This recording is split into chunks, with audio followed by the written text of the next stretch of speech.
All my niggas ride for me. I got niggas that'll die for me. You niggas ain't built like Black Israel, I want y'all to understand something, man. I want y'all to understand that this is not a safe place for us in any way, shape, or form, man. This has been nothing but a hellhole ever since we landed over here, man. Ever since we made contact with our oppressor, man, it has been nothing but a goddamn hellhole. You understand me? But this is what the Lord says is gonna happen, man. Read that. This is the book of Proverbs, chapter 6, verse 15. Therefore shall his calamity come suddenly. Y'all calamity is gonna come suddenly. Read that again. Therefore shall his calamity come suddenly. You understand, man? Y'all calamity is gonna come suddenly, man. Right now, we understand that we are in the brink of World War III. You understand? There's stuff going on in Russia and Ukraine and with NATO and everything that they're not even bringing out right now. You understand? It's a war zone right now over there in the European countries, man. Right. It is a goddamn war zone. You know why? Because World War III means our salvation. You understand? Right. World War III is finally the time we're going to get some get back for everything that we have faced in America, man. Right. You understand me? For all the I can't even name the atrocities, man. I ain't trying to, we're going to keep it sensible out here, man. For everything that y'all have done, man. You understand? Did y'all know they ate us like we were cattle? Right. You understand? Did y'all know that they ate us like we were cattle, man? Our oppressor used to have farms for us, man. You understand? Here, let me bring this out real quick. Read this right here, brother. So what this brother is finna read real quick, it's a book that out there called The Delectable Negro. You understand? Who is it by? Delectable Negro by Vincent Woodward. Several themes and topics are discussed, including. Hold on, so real quick. This is a list of some of the topics of the atrocities that our oppressor has done to us. You understand? These are just, this ain't even the tip of the iceberg, man. You understand? This ain't even the tip of the iceberg of the things that happened to us in America, man. Read that. Enslaved black individuals. Everybody knows blacks were enslaved, right? Everybody knows they took us from our homes and made us do hard labor in them cotton fields, man. And on them sugar fields, man. You understand? Beating our backs when we had to work sun up to sundown, man. Right. Keep reading. The book explores the experience and perceptions of of enslaved black people in the United States. You understand? Of course, you understand. As we brought out earlier in our Sabbath class, man, we know that the Bible talks about our captivity. You understand? In Deuteronomy 28 and 68, you understand? It said that we were brought into Egypt again with ships. Keep reading. Human consumption. What did I just say earlier, man? This is a book. You understand? Written by an oppressor. And guess what he said? Guess what he brought out that they did to us, man? Read that again. Human consumption. They ate us like we was cows or something, man. They ate us like we were cattle.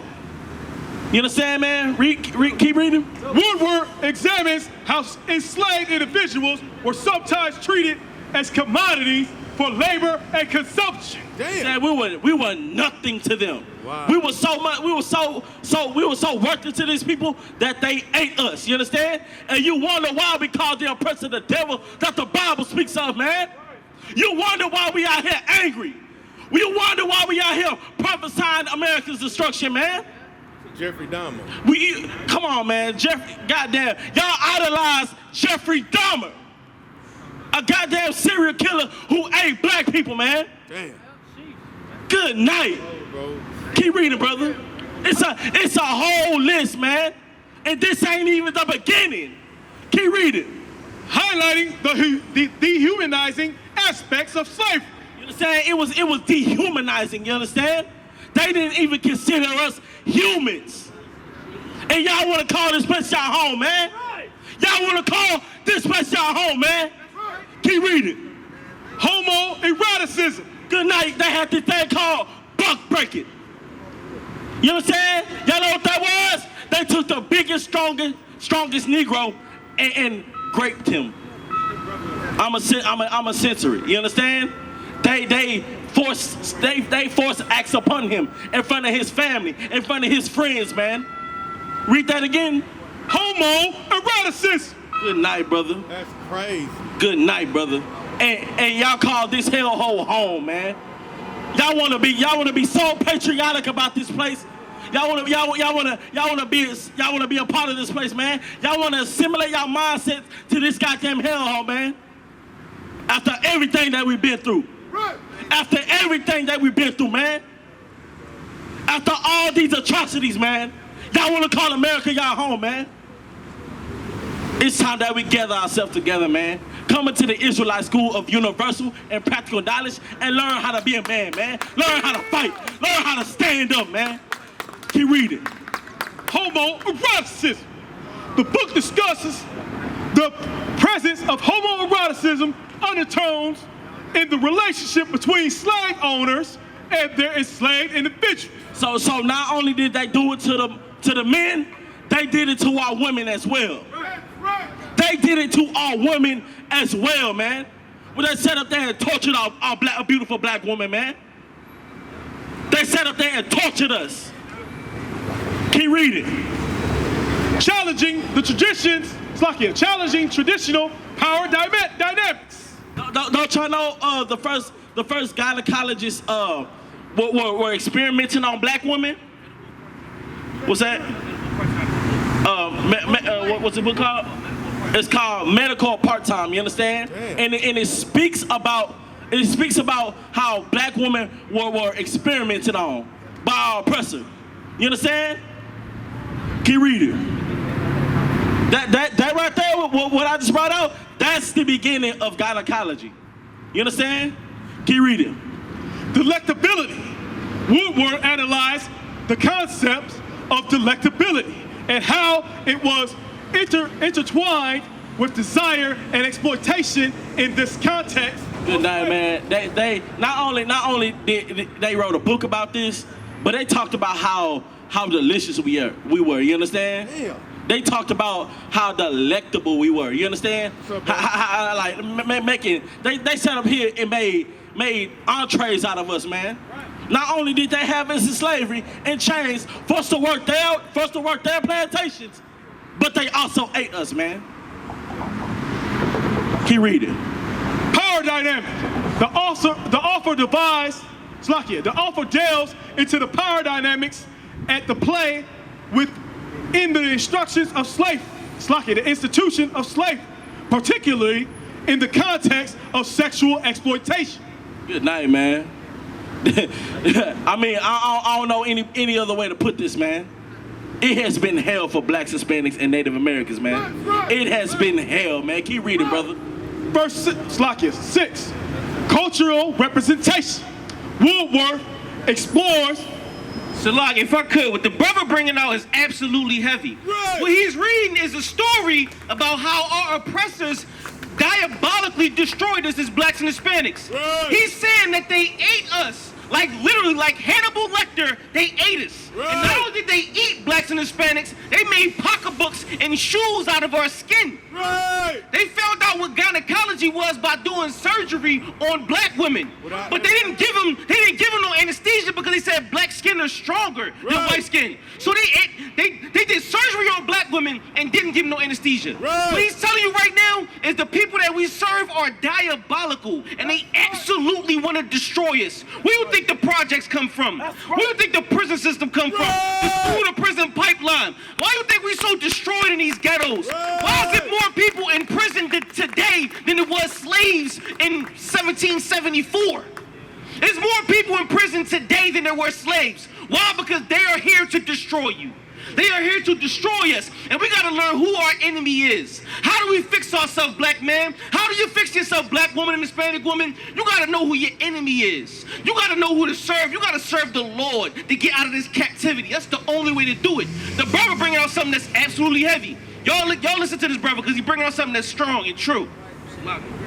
Man, get that mighty priest of hand, man. That's Officer 5,000 knock, man. Out of Philly, you understand me? He brought it out heavy. Not only did they eat us, not only did they sit up there and experiment on our women with no anesthesia, but they also made furniture out of us, man. And y'all want to be a part of these people so bad. Y'all want to fight every day for these people that hate you to love you, man. When are we gonna love ourselves? So like, when are we gonna fight for us? When are we gonna stand up for ourselves, man? When are we gonna come back to our culture? Serve our God. You understand? Today is the day, man. Keep reading. Cultural representation. Woodward explores how these themes are reflected in historical records, narratives, and cultural representation. So real quick, man, they molded us from slavery to fit their narrative. You understand? They molded us from slavery to fit. They gave us an identity. What do they call us nowadays? From Hispanics to the N-word to African American, man. So you gonna let people who had you in chains give you an identity? Give us an identity, man? Who are we? That's the question. Whole time, man, raise this book up right quick. Who we are is in this Bible right here, man. Who we are is in this Bible, man. We are God's chosen people, man. That's why they have to be who we are out of our backs, man. That's why they did not allow us to read. You understand? Let's move to God ourselves together and rule this place, man. We supposed to be in charge right now, man. We supposed to be the ones ruling the earth right now, man. Not on the bottom. It is our time that blacks, Hispanics, and Native Americans see the greatness within ourselves, man.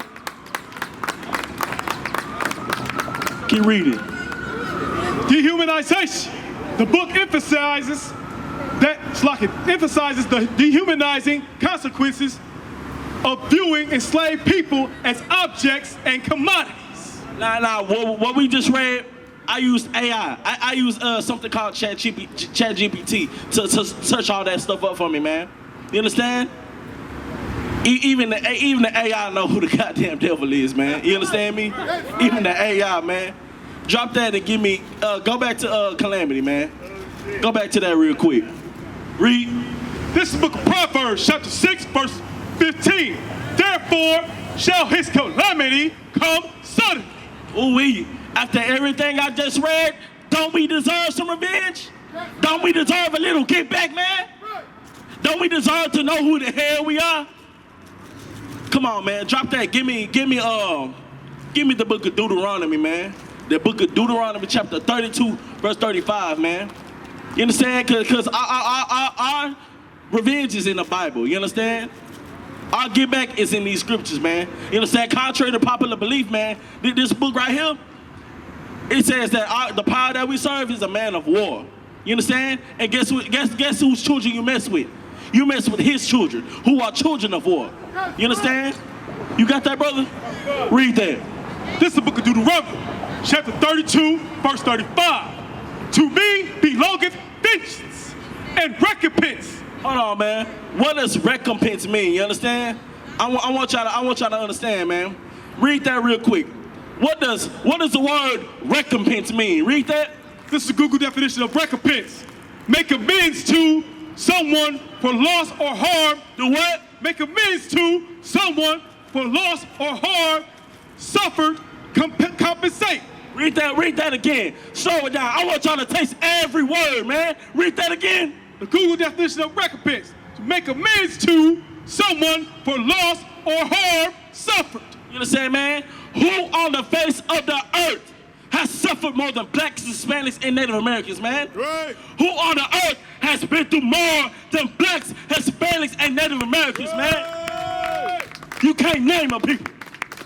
You can't name nobody. So clearly, this Bible is talking about us. Right. Right. Read that from the top, brother. This is the book of Deuteronomy, chapter 32, verse 35. To me belong vengeance and recompense. To the Lord belongeth vengeance, you understand? And guess what, man? It is a righteous vengeance for everything that y'all have done to our people, man. Right. From slavery, you understand, to eating us like cattle, man. You understand? And if I could add, Salakia. But what he's saying is heavy. Because they tell us, never forget about 9/11. But we up here talking about slavery, they say, oh, that was 100-something years ago.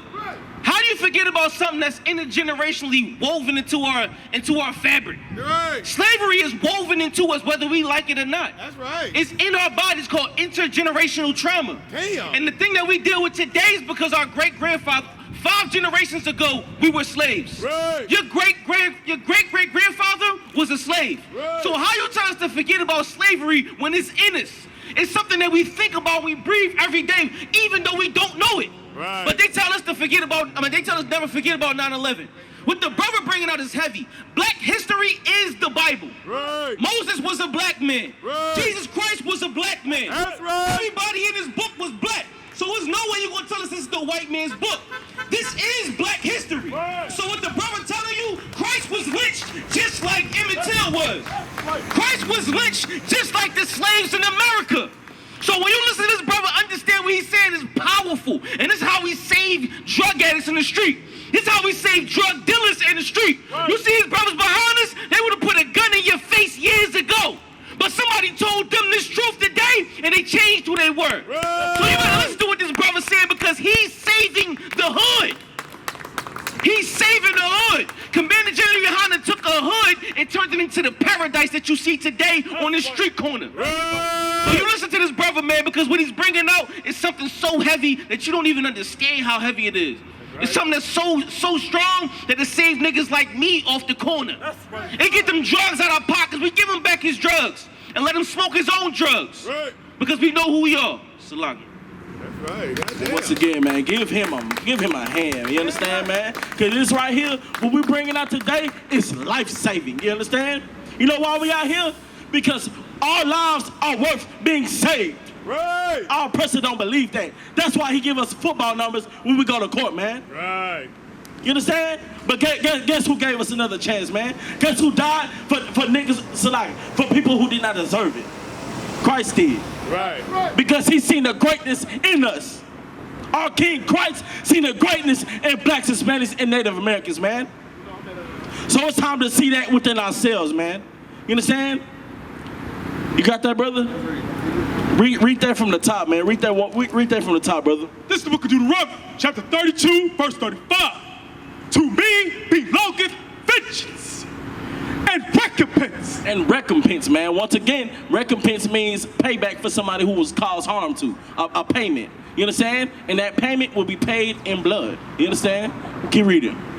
Their foot shall slide in due time. Everything might seem cool right now. Y'all might feel like y'all on top right now, but guess what's happening right now? Y'all foot is beginning to slide. You understand? Them people that y'all thought was y'all allies, oh, good night, man. They turning against y'all, man. You understand? What's going on right now? That whole BRICS thing? You understand? The American dollar ain't finna mean anything. You understand? And that's righteous. You understand? For everything that we have faced in America, man, that is righteous. You understand? Y'all foot is beginning to do what? Slide in due time. Give the Lord a hand for that one, man. Give the Lord another hand for that one, man. They foot is gonna slide in due time. It might be cool right now. It might be, everything might be gravy for right now, man. But y'all foot is gonna slide. You understand me? What's that? Read that. For the day of their calamity is at hand. Oh, wait. Good. Now read that again, brother. For the day of their calamity is at hand. Y'all know what this means right here? That World War III is coming. World War III is on this goddamn way, man. And that is such a beautiful thing that's gonna happen. You understand? It's time for us to pick a side. Pick the side that we gonna be on. You understand? Pick what side you gonna be on, man. Is you gonna be on your oppressive side, or is you gonna choose the Most High, man?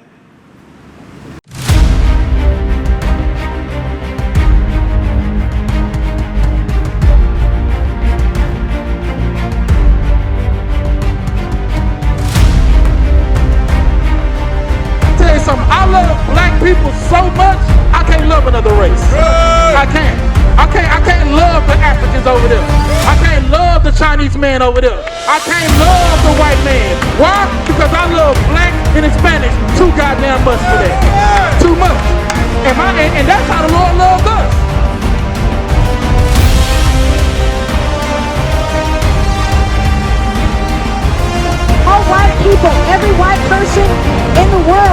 should apologize personally. We gotta be brothers again, man. We gotta start having mercy and compassion upon each other. Because the world is getting ready to go into World War II. This is our inheritance. This is what we're supposed to get. That's right.